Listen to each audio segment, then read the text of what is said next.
The story is loosely based on the 1997 Loomis Fargo robbery in Charlotte, North Carolina.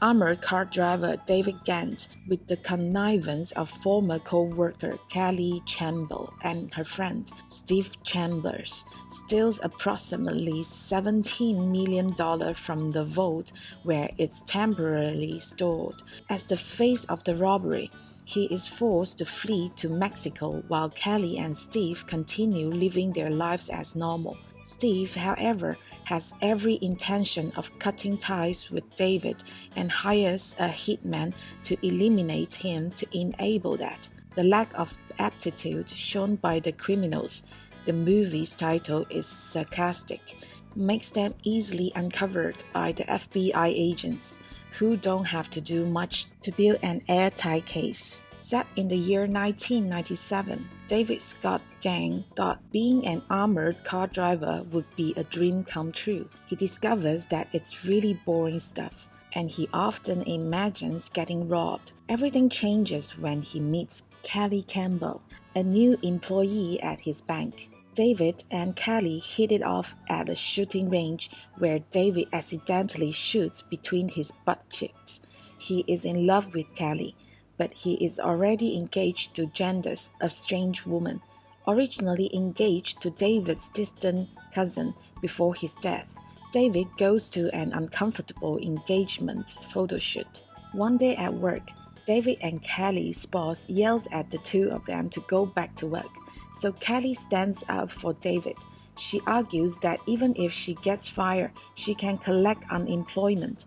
She pushes it too far when she pretends to sexually harass David and grab his belt, causing his gun to go off and shoot a window. Now she's fired. Before Kelly leaves, David asks for her number. She adds the number 143 to the end since it means I love you to her, and it's sort of like a signature. Kelly stays with her childhood friend Steve Chambers, his wife Michelle, their sons, and two friends of Steve. After watching a news report on Philip Johnson robbing another Loomis Fargo bank, Steve concocts an idea to rob Loomis Fargo so they can escape their dead-end lives and get away with some money. He persuades Kelly into getting in on the plan by getting David in on it, since they know he likes Kelly. Kelly gets in contact with David to bring him onto the plan, with Steve hiding his face from David but also giving him instructions, since he would rather follow her than get married to Candace. David agrees to help. She then guides him through some training, which includes eating a tarantula since he may be living off the land after the plan goes off. The team has David go inside the bank's vault and load as many bills as he can into the back of a truck. He nearly gets caught by another guard, but that man just assumes that David got overtime. 2 hours later, David is done, and he breaks 3 cameras and steals 2 security tapes, but he misses 1 tape and another camera. He tries to close the back door but ends up locking himself in the back. He tapes some stacks of money together to drive the van through a door and into a ditch as the others watch. They are then amazed by how much money David has nabbed. The money is counted and comes out to $17 million. David flees to Mexico to wait for Steve to send him money and to also lay low, with a bunch of money stuffed in his underpants already. However, Special Agent Scanlon and her partner are already on the case, and Scanlon is pissed since the money stolen was federal agent money. They bring the security tape to Candace and show her that David is guilty. After indulging in their share of the wealth, Steve thinks it's time to cut David loose since the FBI is after him. But Kathy thinks it would be wrong to screw David over now. 3 Interpol agents arrive at the hotel where David is staying to look for him. They miss him as he tries to refill his ice bucket, but the concierge rats him out. David flees and manages to escape. He dons a disguise to evade capture and then calls Kelly to tell her what happened. He looks through his pocket and finds a wallet with Steve's name and face on it. When he drops Steve's name, Kelly and Steve become worried. Steve hires dim-witted hitman Mike McKinney to kill David. He goes down to Mexico to buy a gun, but he buys a wooden display gun that even the seller says isn't worth anything. When Mike attempts to kill David in the streets, the gun backfires and blows up in his face. He then goes after David after instigating a chase. He likes it that way, which results in multiple car accidents.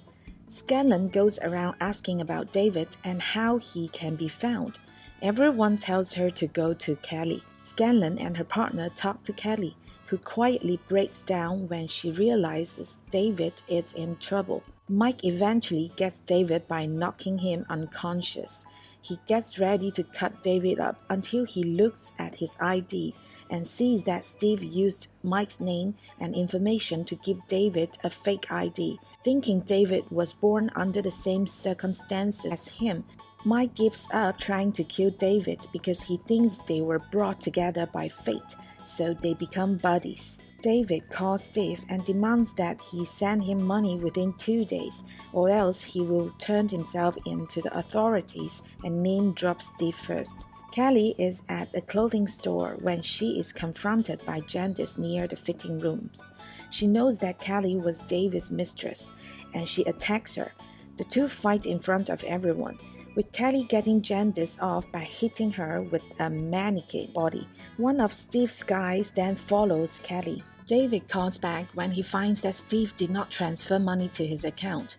Steve then reveals that he has Kelly as a hostage, and he orders David to go to South America until he receives further instructions, or they will hurt Kelly. David is getting ready to leave the airport, just as the same 3 Interpol agents are there looking for him. Mike is there too because he is heading back to the States to kill Kelly under Steve's orders. When David finds out, he tells Mike who Kelly is, and Mike can't bring himself to kill David's woman. The agents show up and try to arrest David, but he and Mike pick them up.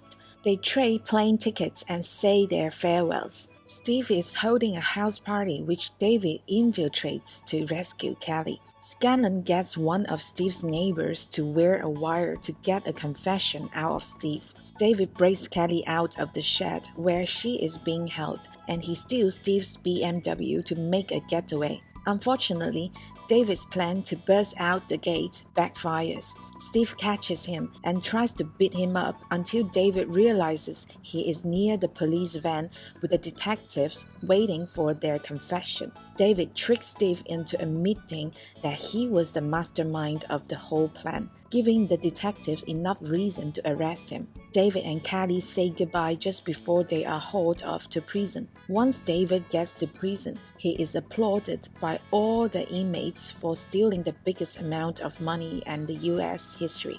The story of the robbery becomes nationwide news, but it turns out that David stashed away $2 million in a barrel that he rolled into a lake. After serving 7 years, Mike picks David up and they head off to visit Kelly. The final test states that Steve Chambers served 11 years in prison, and he now owns a fitness center.